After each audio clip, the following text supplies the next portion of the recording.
მოგესალმებით, არ მეგონა ამ თემაზე თუ კიდევ მოგვიწევდა საუბარი, მაგრამ როგორც ჩანს, მაინც აუცილებელია. მე მინდა რომ ბევრი რამ მოვისმინოთ აქ და ძალიან მინდა რომ ყველა გთხოვოთ ყურადღებით მომისმინოთ, თუ რა თქმა უნდა ეს თემა საინტერესოა და ვისთვისაც საინტერესოა. იმიტომ რომ ის ყველაფერი რაც აქ მოვისმინეთ, რაც უბრალოდ გუშინ რაც მოვისმინეთ ბატონი სააკაშვილისგან, იყო ყველაზე ერთ-ერთი საუკეთესო დემონსტრაცია ტყუილის, ცილის წამების და სახელმწიფოებრივი სირცხვილის მე პირდაპირ ვიტყოდი. დღეს, როდესაც აი ამ თემებზე გველაპარაკება ეს ადამიანები და მიხეილ სააკაშვილი, აი ამ წუთებში მიხეილ სააკაშვილმა შეიწყალა 277 კაცი. და მე მინდა იცოდეთ, რაზე გველაპარაკებიან, რაზე წუხან და როგორ არიან თურმე სახელმწიფოზე დაფიქრებულები ეს ადამიანები, როდესაც დღეს კიდევ ერთხელ და ახლა მოგიყვებით რა დანაშაულებისთვის გამოუშვა საპატიმროებიდან ადამიანები მიხეილ სააკაშვილმა დღეს. არაფერს ვამბობ 13 დეკემბერზე და წინა დღეებზე ამ 3 თვის განმავლობაში. დღეს მან გამოუშვა კაცი, რომელსაც 25 წელი ჰქონდა დარჩენილი პატიმრობის და რომელიც არის ერთ-ერთი ყველაზე უფრო ცნობილი ბატონი საყვარელიძის მიერ, მათ შორის უბრალოდ მისი უწყების მიერ დაპატიმრებული, გემახსოვრებათ ალბათ ყველას კარგად საქმე, როდესაც კოლუმბიიდან დიდი რაოდენობის ნარკოტიკები შემოვიდა. აი ეს ადამიანი გვარდასახელს ბუნებრივი არ ვიტყვი ახლა მე გასაგები მიზეზების გამო, ეს ადამიანი შეიწყალა დღეს მიხეილ სააკაშვილმა, მას 25 წელი ჰქონდა დარჩენილი ციხეში ყოფნის.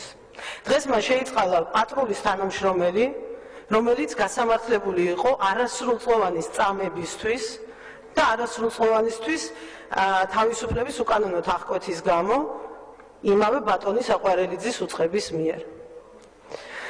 ეხლა რაც შეეხება იმ თემას, რომელზეც ესეთი აღჭინებით გველაპარაკებოდა გუშინ მიხეილ სააკაშვილი. პედოფილიას, ამაზე ეკამილაპარაკა საკანონმდებლო ნაწილზე აღარ ვისაუბრებ, თუმცა აუცილებლად კიდევ ერთხელ ხაზგასმით უნდა განვარტოთ. ეს მართლა ძალიან მძიმე დანაშაულებია, რაც 139, 140, 151 მუხლებით არის გათვალისწინებული, ოღონდ მათთვის სასჯელი საქართველოს სისხლის სამართლის კოდექსის მიხედვით არის ჯარიმა, ან 1 წლამდე გამოსწორებელი სამუშაოები, ან მაქსიმუმ 3 წლამდე თავისუფლების აღკვეთა. ეს არის აი ამ ყველაზე მძიმე და აპოკალიფსური დანაშაულისთვის, რომლის მოყიდვასაც ჩვენთვის გუშინ ესე შეეცადა სააკაშვილი გათვალისწინებული სასჯელები. 13 დეკემბერს მიხეილ სააკაშვილმა შეიწყალა ადამიანი გვარდასახელს არც ამ შემთხვევაში არ ვიტყვი გასაგები მიზეზების გამო, რომელიც სწორედ ამ 2 მუხლით 140 და 151 მუხლებით იყო გასამართლებული. და გამოუშვა გარეთ. ოღონდ ჩვენ არ უშვებთ გარეთ. იმიტომ რომ ვისაც კანონის კითხვა შეუძლია და მას იურისტობაზე პრეტენზია აქვს, ამნისტიის კანონში შავი თეთრზე წერია სიტყვა გარდა და იმ გარდას შემდეგ წერია 129, 140 და 151 მუხლებისაო. ეს იმათვის, ვისაც პრეტენზია აქვს იურისტობაზე და კანონის კითხვა არ შეუძლია, ოღონდ ტყუილით არის ძირითადად დაკავებული და ტყუილზე ქონდა ქვეყანა 9 წლის განმავლობაში აგებული. მაგრამ დამთავრდა ეგ დრო. ჩვენ დღეს გვაქვს იმის შესაძლებლობა, რომ ერთ ცალკარში აღარ ითამაშოთ ბურთი, მხოლოდ თქვენ არ ილაპარაკოთ. სხვისი აზრიც გაიგონ, ფაქტებით დასაბუთებული ჩვენმა მოსახლეობამ და საქართველოს მოქალაქეებმა. მე შემიძლია სია გავაგრძელო, ის ძალიან გრძელი არის იმ ადამიანების, რომლებსაც 20, 21, 22, 24, 25 წლიანი სასჯელები აპატია მიხეილ სააკაშვილმა ნოემბრის შუა რიცხვებიდან მოყოლებული დღემდე. დღევანდელი დღის ჩათვლის, დღევანდელი შეწყალების ჩათვლით. და არც ერთ შემთხვევაში არ დაფიქრებულა ის იმის შესახებ, იმ ყველაფრის შესახებ, რაზეც გუშინ გველაპარაკებოდა წელიწადნახევრიანი სასჯელ-მისჯილი ადამიანების თაობაზე. ეხლა ძალიან აქტიური თემა იყო 263 და არ შემიძლია ამაზეც 2 სიტყვა არ ვთქვა, იმიტომ რომ ესეც იმ დანაშაულთა კატეგორიას განეკუთვნება, ერთი უკვე გითხარით, დღეს შეწყალებული 25 წლიანი სასჯელით. 13 დეკემბერს ასეთი ადამიანები იყო ძალიან ბევრი და მათ შორის იყო ხალხი, რომელსაც 2025, 2021, 2023, 2020, 2019 წლებში უმთავრდებოდა სასჯელი. და სწორედ ნარკოტიკების დიდი ოდენობით და არა მოხმარებაზე, არამედ განაჩენში ჩაწერილ გასაღებაზე ჰქონდათ სასჯელი მისჯილი. და ჩვენ არ ვიწყალებთ გასაღებისთვის გასაგებულ ამინისტრირებას არ ვახდენთ გასაღებისთვის გასამართლებული ადამიანების. და ესეც ცალსახად შავი თეთრზე წერია ამინისტიის კანონში. რაც ეხება პოლიტპატიმრებს. პოლიტპატიმრებთან დაკავშირებით მე ნამდვილად არ ვაპირებ ხა არავის გაკრიტიკებას, ჩემთვის გასაგებია მიხეილ სააკაშვილის მხრიდან ამ ვეტოს არ დადება იქნებოდა უცნაური და არა ვეტოს დადება, იმიტომ რომ მან უნდა აღიაროს, რომ 9 წლის განმავლობაში ქვეყანაში ისეთი რეჟიმი იყო, რომელსაც ასეულობით პოლიტპატიმარი ყავდა ციხეში. და ეს გასაგებია და ბუნებრივია და აქ ვერანაირი კრიტიკის ეს ვერ იქნება მის მხრივ ამ თვალსაზრისით კრიტიკის საგანი. კრიტიკა ეკუთვნის იმას, რაც ხდებოდა წლების განმავლობაში, თორე ხა ხომ არ აღიარებდა, ამაში არ არის პრობლემა. ოღონდ პრობლემა ის არის, რომ პრობლემა სრულიად სხვა რამეშია. პრობლემა იმაშია, რომ იმის ნაცვლად, რომ დღეს როდესაც შანსი გაჩნდა და მათ ხო ყველაზე კარგად იციან, რომ ეს ხალხი არაფრის გამოზის ციხეში. როდესაც შანსი გაჩნდა, რომ ისინი გამოვიდნენ საპატიმროებიდან, მე ვფიქრობ, რომ ყველაზე უფრო სწორი და პატიოსანი საქციელი იქნებოდა ამას წინააღმდეგობა მაინც არ გაუწიონ. და შესაძლებლობა მისცენ ამ ადამიანებს დაუბრუნდნენ საზოგადოებას და ემსახურონ საკუთარ ქვეყანას. მე არავის ადვოკატად არ გამოვდგები, არც ერთი ამ ადამიანის რამოდენიმე გამონაკლისის გარდა, რომელთა საქმეებსაც დეტალურად ვიცნობ.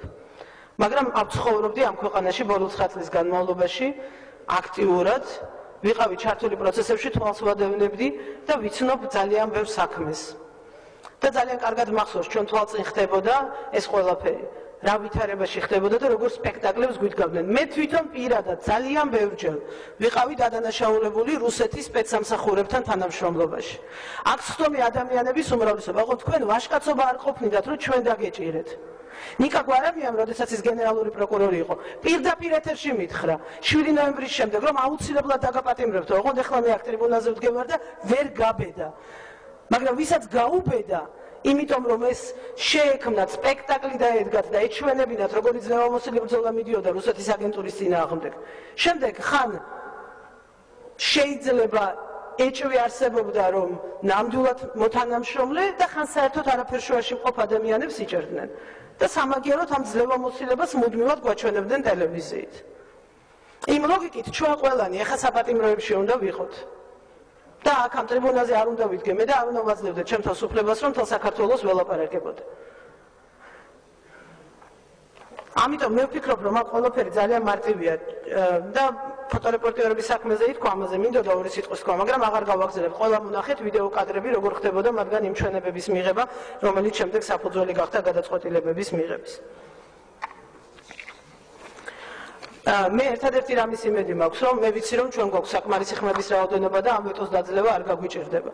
მაგრამ ძალიან დიდი იმედი მაქვს, რომ უმცირესობაში იქნებიან ადამიანები, რომლებსაც ოდნავ მაინც აქვთ სინანულის განცდა იმ ყველაფერზე, რაც 9 წლის განმავლობაში ხდებოდა. მე დიდი იმედი მაქვს, რომ უმცირესობაში არიან ადამიანები, რომლებიც აცნობიერებენ, რომ არსებობს სამოქალაქო ვალდებულება საკუთარი თანამოქალაქეების და საკუთარი ქვეყნის წინაშე. და არ შეიძლება მუდმივად ერთი კაცის ახირებების მსხვერპლი იყოს მთელი ქვეყანა. არ შეიძლება მის მიერ მუდმივად და მისი კაპრიზების მიხედვით იმართებოდეს. და ერთი სიტყვა მინდა ვთქვა იმაზე, რაზეც აქ ესე ხმამაღლა გველაპარაკებოდნენ ჩვენი კოლეგები უმცირესობიდან, რომ აი თქვენ შინაგან საქმეთა მინისტრს მაინც მოусმინეთო. ჩვენ უსმენთ ჩვენ შინაგან საქმეთა მინისტრს, ჩვენ ერთი გუნდი ვართ, მაგრამ ჩვენ შორის სხვაობა ზუსტად ეს არის. როდესაც თქვენ სანდრო გირგულიანის საქმის შემდეგ დაიბარეთ ვანო მერაბიშვილი და ფეხზე ამდგრებმა ხელები გადაიტყავით ტაშისკურაში, იმის ნაცვლად რომ პასუხი მოგეთხოვათ არ გახსნილი დანაშაულისთვის. ეს იყო თქვენი არჩევანი, მორჩილება და თავის დაკვრა მუდმივად. ჩვენ ხელისუფლება დანაწილებული გვაქვს და ხანდახან განსხვავებული აზრები გვექნება. ოღონდ პასუხისგებლობას ყველა გადაწყვეტილებაზე ერთად ავიღებთ. და ერთად გავუმკლავდებით ყველა იმ პრობლემას, რომელიც ჩვენს ქვეყანას მომავალში ექნება, ისევე როგორც ერთად ვიზეიმებთ ყველა იმ წარმატებას, რომელიც ძალიან ბევრი გველოდება მომავალ წელში. მე იმედი მაქვს, რომ ამ კანონ პროექტს 99-ზე მეტი ხმა ექნება, ძალიან მინდა რომ ამისი მჯეროდეს ამ კენჭისყრის დასრულების შემდეგ. დიდი მადლობა.